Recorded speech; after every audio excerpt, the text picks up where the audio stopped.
Bonjour à tous, bienvenue sur LMC TV. Aujourd'hui, dans le programme de Femmes bâtisseurs, nous recevons une invitée de marque.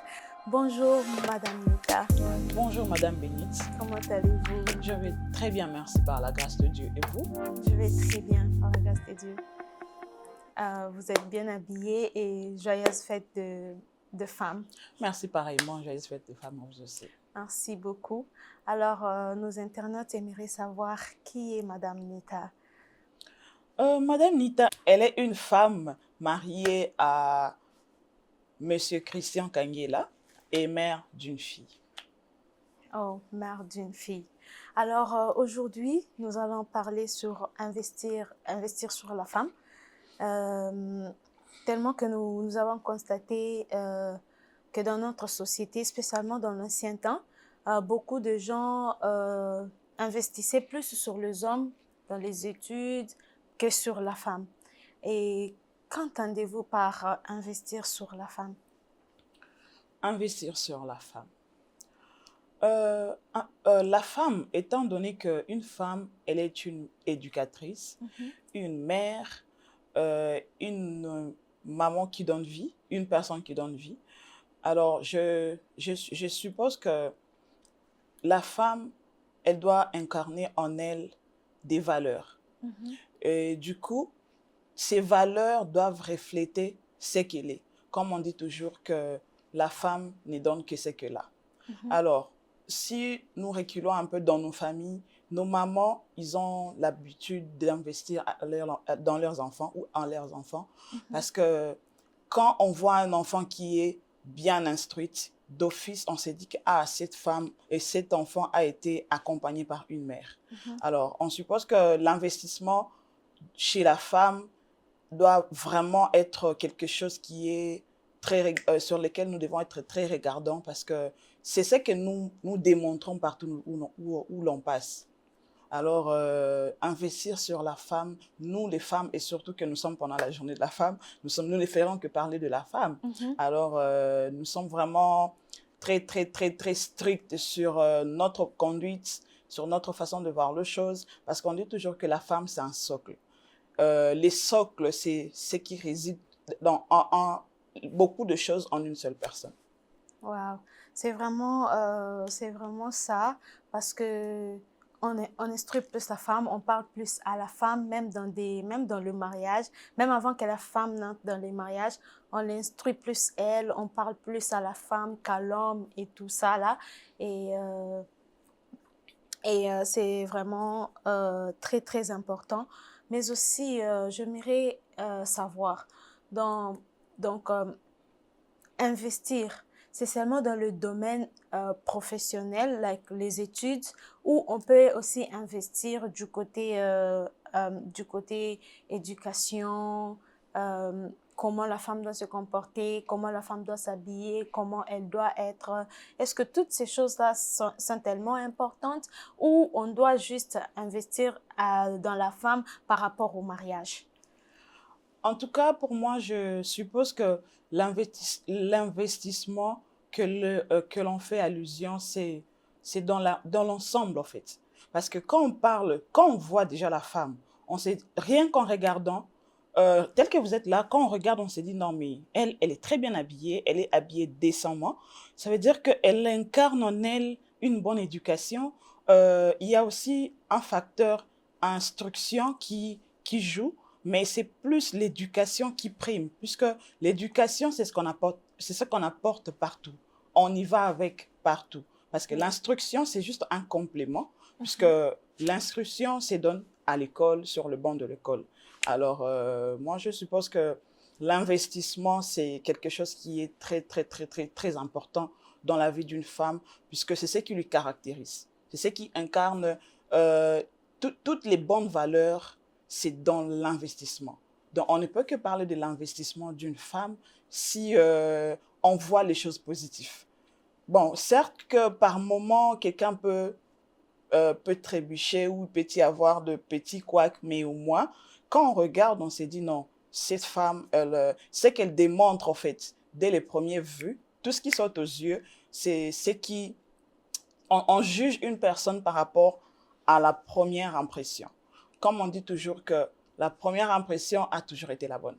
Donc, la femme, elle doit vraiment incarner ces valeurs féminines-là d'une bonne éducation. Et parlant de l'école, parlant de l'éducation, vous venez de souligner un point qui est l'école. Et il y a certaines personnes, il y a certaines femmes où un dicton qui s'est dit de nos jours que la place de la femme, c'est la cuisine. Qu'en pensez-vous de ça? Personnellement, je suis très contre, puisque je me dis, la cuisine, c'est juste quelque chose qui est naturel et automatique. Ouais. Toute femme est censée passer par la cuisine. Ouais. Et toute femme bien éduquée, qui a été bien encadrée par une mère, elle doit refléter ces petits, les tics Ouais. d'une personne qui s'est bien cuisinée, qui s'est bien travaillée. Donc, tout ce qui est travaux ménagères, c'est vraiment ça. Mais dire que c'est à la cuisine, c'est pratiquement faux. Parce qu'on a, on a en nous les potentiels que Dieu a mis en nous naturellement, Oui. que l'on doit mettre en pratique dans la vie professionnelle, dans la vie pratique, à l'église, partout. Donc, dire tout simplement que sa place est à la cuisine, c'est totalement faux. Exactement. Et puisqu'on parle de l'instruction, vous venez de dire, vous venez de parler de la cuisine. Alors, il y a certaines femmes, comme vous l'aviez dit, que ça, donc c'est naturel. Et il y a certaines femmes qui ne savent pas cuisiner et qui ne fournissent même pas l'effort d'apprendre à cuisiner. Mais elles veulent peut-être se mettre en couple ou se marier ou souhaitent se marier un jour. Qu'est-ce que vous pouvez dire à ces femmes-là? Bon, moi, je suppose que c'est un rôle que toute mère doit jouer dans la vie de son enfant ou de ses enfants. Parce qu'on apprend, certes qu'il y a certaines choses qu'on apprend dans le mariage, parce que je ne peux que parler de ça puisque je suis une femme mariée. Oui. Et quand on voit une femme qui ne sait pas cuisiner, automatiquement, on fait allusion à sa maman. Une femme ou une fille qui est très mal éduquée, automatiquement, on fait allusion à sa maman. Donc, une femme qui est accompagnée d'une mère dès les bas âges, dès la jeunesse jusqu'à un certain âge, et la maman est censée accompagner son enfant ou une jeune fille jusqu'à devenir une femme en inculquant en elle beaucoup de valeurs, entre autres les savoir-faire, les savoir-vivre, les savoir-être et tout ce qui va avec. Alors moi, je suppose que c'est un rôle d'une mère. Nos mamans nous ont appris des choses et nous, étant jeunes, nous devons aussi faire la même chose pour nos enfants. Alors, vous qui n'êtes pas encore mariés, nous vous appelons encore à apprendre à bien cuisiner, à faire les travaux ménagers pour que vos enfants reflètent tout ce que vous êtes, en fait. Alors, merci beaucoup, Maman Anita. Nous qui ne sommes pas encore mariés, nous devons nous efforcer pour ceux qui ne savent pas cuisiner ou ceux qui ne connaissent pas qui ne savent pas cuisiner certaines autres choses ou qui ne connaissent pas certaines tâches ménagères de les faire parce que c'est très important et surtout pour nous qui souhaitons être femmes au foyer un jour, c'est très, très important pour nous. Merci beaucoup.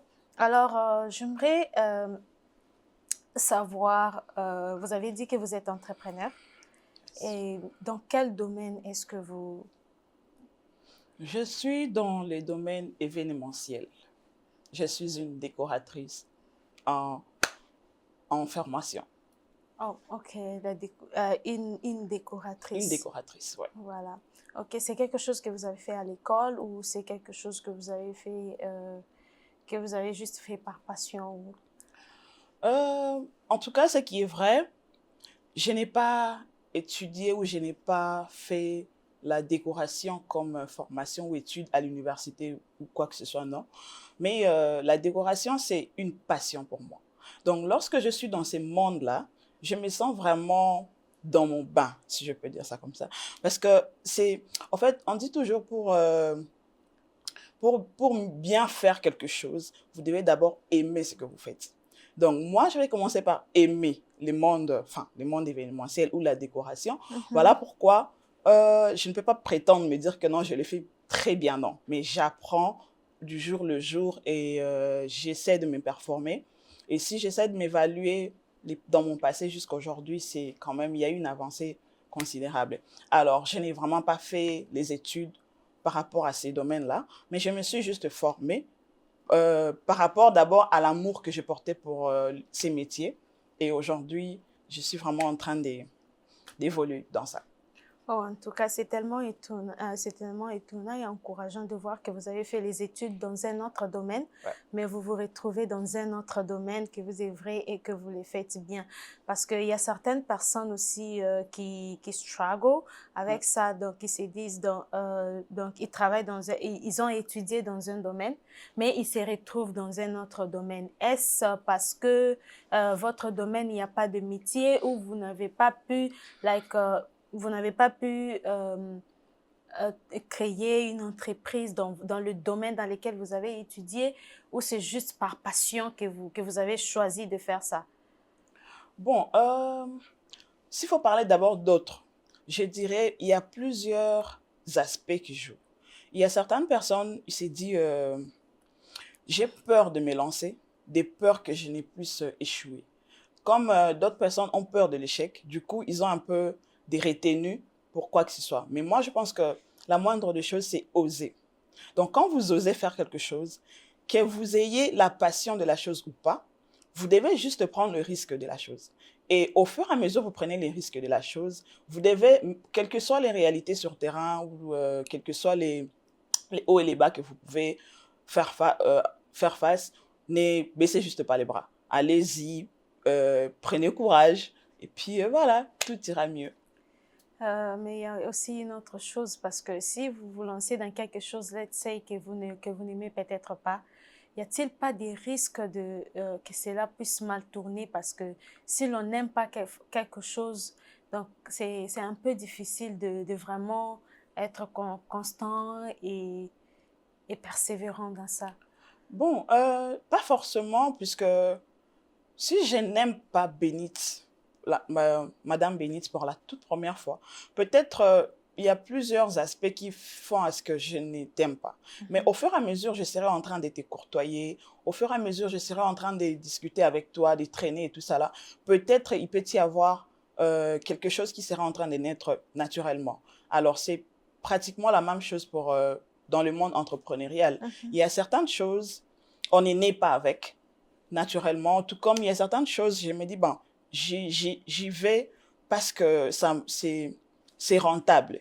Mais, quel que soit, enfin, à un certain moment, je peux faire face aux contraintes, mais je ferai seulement l'effort de m'habituer avec la chose, quelles que soient les réalités que je peux faire face.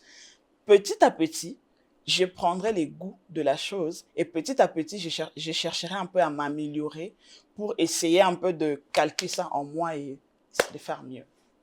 Et ça fait très longtemps que vous êtes dans le domaine entrepreneurial. Oui, c'est pratiquement plus de 5 ans que je suis dans la décoration. Wow. Et quelles sont les difficultés ou les challenges que vous avez rencontrés dans ce domaine? Waouh, il y a plusieurs difficultés. Ouais. Mais je ne peux pas me permettre de dire sur le plateau les choses négatives. Des peurs que certaines personnes qui envisagent faire les mêmes domaines ou les domaines contraires à mon domaine, qui puissent se décourager. Mais j'encouragerais juste à la jeunesse, à nous les femmes, de d'oser, de prendre les risques et d'y entrer. Mais malgré les difficultés, il faudrait juste te dire, ben, d'abord Dieu devant et puis la volonté après. Et aussi, il y a une chose, l'entrepreneuriat, c'est vraiment un grand risque qu'on court parce qu'on se lance dans quelque chose sans vraiment savoir les tenants et les aboutissants et sans savoir où est-ce qu'on va, est-ce que je vais gagner de l'argent. On investit, mais on ne sait pas si on va vraiment récupérer Tout à l'argent. fait. Mais comment vous avez fait et comment vous avez tenu jusqu'à maintenant? Parce que ça fait 5 ans que vous êtes dans le domaine. Plus de 5 ans Plus d'ailleurs. de 5 ans. Ouais. Et comment vous avez fait ça? Donc, qu'est-ce qui vous a motivé à vraiment prendre ces risques-là pour se dire, je vais avancer malgré tout ce qui va arriver? Bon, c'est d'abord l'amour de la chose et quels que soient les contraintes, parce qu'on fait face à plusieurs réalités, plusieurs contraintes, plusieurs difficultés, les escroqueries. Par moment, tu t'es dit, et surtout la pression sociale, la concurrence. Par moment, il y a certaines réalités, enfin, les moqueries. Souvent, quand on fait face à des choses négatives, on perd un peu l'équilibre et Oui. puis on se dit, ah, pourquoi seulement moi? Est-ce que je dois y aller jusqu'au bout? Est-ce que... Mais en fin de compte, la moindre des choses, c'est juste, c'est rappeler pourquoi je me suis lancée. Oui. Ça me permettra de ne pas lâcher prise. Parce que si je me dis, ok, aujourd'hui j'abandonne. Mais après, je me dirais, mais pourquoi je me suis lancée? Merci. Du coup, quand je vais me rappeler de la raison pour laquelle je me suis lancée, ça ne me permettra pas d'abandonner. Donc, l'endurance, la persévérance, la constance dans la chose, ça permet à ce que tu ne puisses pas lâcher prise. L'endurance, la persévérance et la constance nous permet de ne pas lâcher prise, mais ça nous permet d'avancer jusqu'au bout. Oh, c'est vraiment des bonnes clés qui nous permet et qui permettra à un téléspectateur qui nous suit aujourd'hui de comprendre que peu importe les difficultés par lesquelles tu passes dans le domaine que tu es en train de faire, tu ne dois pas baisser les bras, mais tu dois continuer. Ouais. Alors, parlons de la pression sociale. Tellement nous sommes dans un monde où les réseaux sociaux nous vendent du rêve, en fait. Les gens passent sur les réseaux, même s'ils ne font pas, même s'ils ne vendent pas ou même s'ils ne sont pas vraiment entrepreneurs, ils nous vendent du rêve, en fait. Ils nous font voir que non, ils réussissent et tout. Et face à cette pression-là et les moqueries aussi, comme vous l'aviez dit, les choses qui se disent des choses négatives, bien évidemment, qui se disent sur les réseaux ou même dans notre environnement et tout. Comment arriver à les surmonter? Enfin, ce qui est vrai, ce n'est pas tout ce qu'on nous montre sur sur les réseaux qui sont vrais. Il y a des vendeurs de rêves. Il y a aussi, euh, il y a aussi certaines choses, tu t'es dit, est-ce que ça, c'est vraiment l'authentique?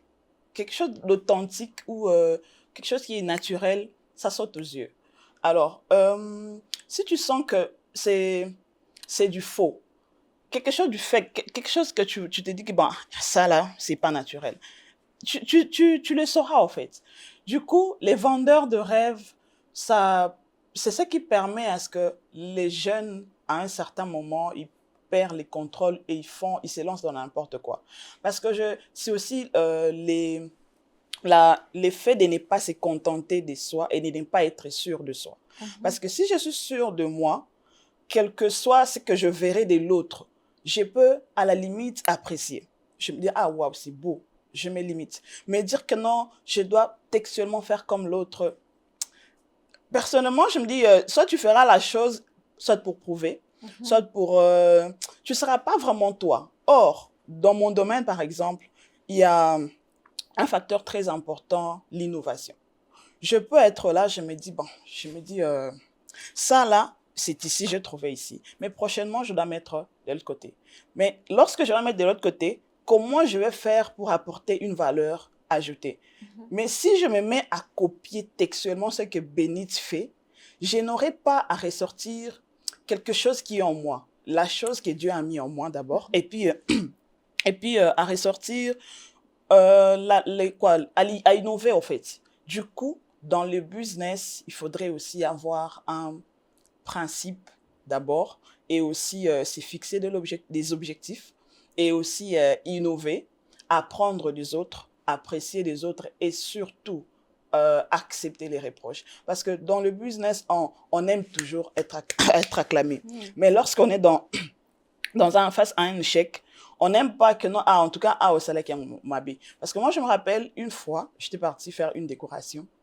Il y a une dame, je m'étais vraiment poumonée parce que lorsque tu prépares le terrain, tu dois vraiment faire un avant, un pendant et un après. Là, c'est précisément dans mon domaine. Mais je m'étais vraiment donné ce jour-là.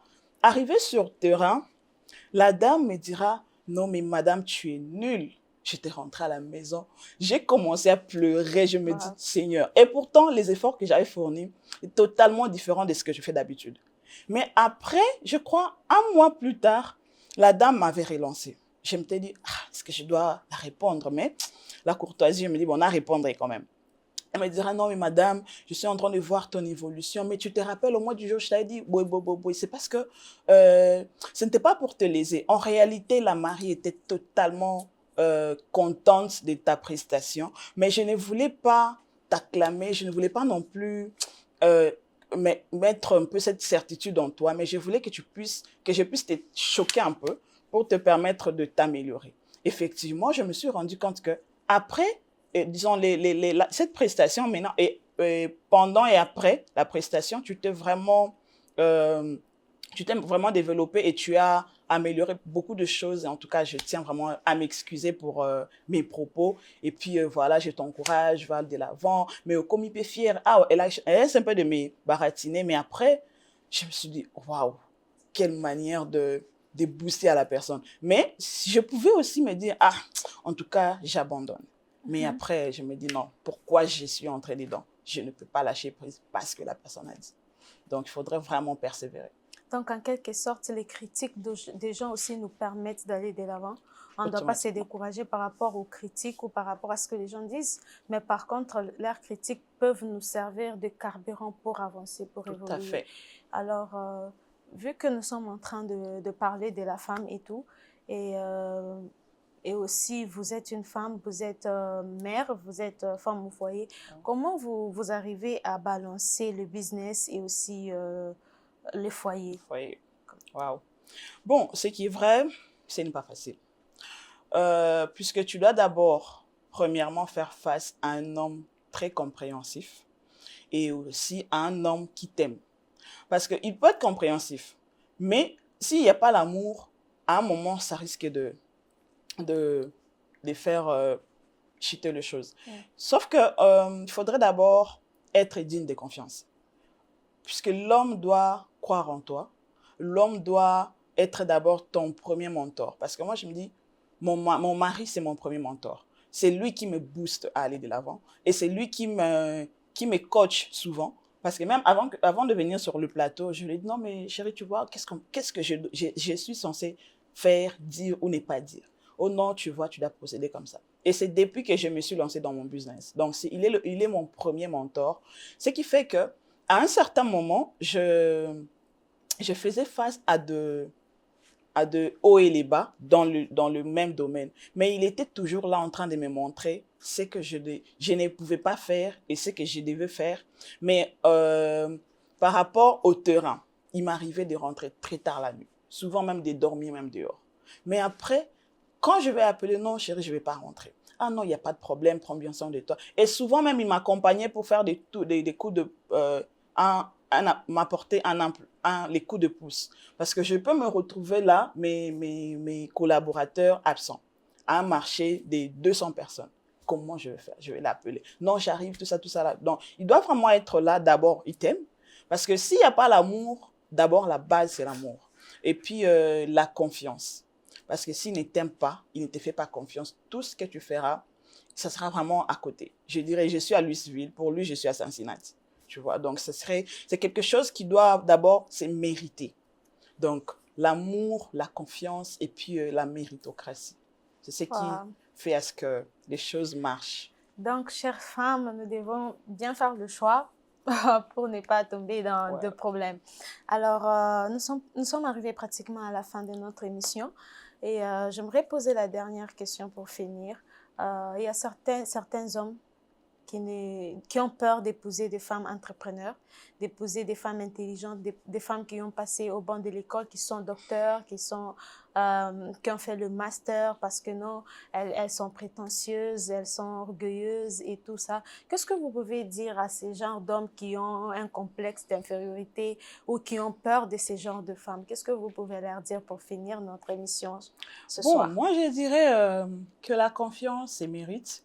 Et aussi, la femme, elle reste... la Bible le dit, la femme aide semblable. Et l'homme, quels que soient les diplômes que tu peux avoir, quels que soient les niveaux, je ne sais pas moi, pasteur, je ne sais pas moi quoi, l'homme reste le chef. Donc, les hommes ne peuvent pas complexer. Et en plus, ce qui fait à ce que tout soit automatique ou naturel, c'est lorsqu'il y a l'amour. Quand j'aime quelqu'un, tout ce qu'il me dira, je le ferai naturellement. Mais si je n'aime pas la personne, tout ce qu'il fait, quel que soit ce qu'il pourra faire, ça ne va pas passer. Donc, c'est d'abord la base de l'amour, et puis la confiance Mais il y a et aussi les d'autres, dialogues. mais il y a aussi d'autres qui aiment tellement leurs femmes. Ils aiment tellement leurs femmes, mais ils ont peur aussi de perdre, vu que ma femme, elle est vraiment brillante, elle est intelligente, elle est entrepreneur, elle part avec elle est dans des conférences, elle est dans des réunions et tout. Et donc, ça les rend tellement insécures au point Yeah. où il sait pas comment entreprendre et ça fait qu'il a peur par rapport à ça. Bon, c'est question seulement de travailler sur la confiance en soi. Yeah. Parce que la confiance en soi n'est pas seulement du côté de la femme, c'est Mhm. aussi du côté de l'homme. Ouais. Parce que l'homme doit se dire, peu importe la personne qui tourne tout autour de ma femme, ma femme ne va pas céder. Et pour que la femme ne cède pas, elle doit aussi se sentir protégée, elle doit se sentir, elle doit avoir cette estime, hein, la chose, une personne à côté de lui qui lui met à l'aise sur tout le plan. Ce qui fera que tu ne vas vraiment pas aller à côté. L'homme doit se sentir vraiment en sécurité. Alors, merci beaucoup, Maman Nita, pour ce soir. Merci d'avoir répondu à notre invitation ce soir. Et vous avez parlé de votre société et de ce que vous faites, en fait. Mais est-ce que vous pouvez leur dire comment ils peuvent vous retrouver et comment ils peuvent vous contacter avant de finir notre émission ce soir? S'il faut parler de ma société, je suis Nita Décor Event et sur toutes mes plateformes, il y a sur mes différentes pages. Sur TikTok, c'est Nita Décor officiel. Sur Facebook, Nita Décor Event. Sur Instagram, Nita Décor Event. Et il y a le numéro sur le bas de l'écran sur lequel vous pouvez nous contacter. Et ici, mon entreprise avait commencé à Kinshasa et ça continue à Kinshasa. Pour les personnes qui ont les familles à Kinshasa et qui ont besoin d'une décoratrice pour les mariages civils, les mariages coutumiers, les mariages religieux, les anniversaires, les baby showers, tout ça là, n'hésitez vraiment pas de nous contacter, n'hésitez pas de vous abonner massivement à mes différentes plateformes sur le site Nita Décor Event. Nous sommes là, en tout cas, vous ne serez pas déçus. Alors, n'hésitez pas de vous abonner sur la chaîne de Nita Décor et de vous abonner aussi sur LMC TV. Pourquoi pas inviter vos amis à vous abonner. Que Dieu vous bénisse et on se retrouve à la prochaine.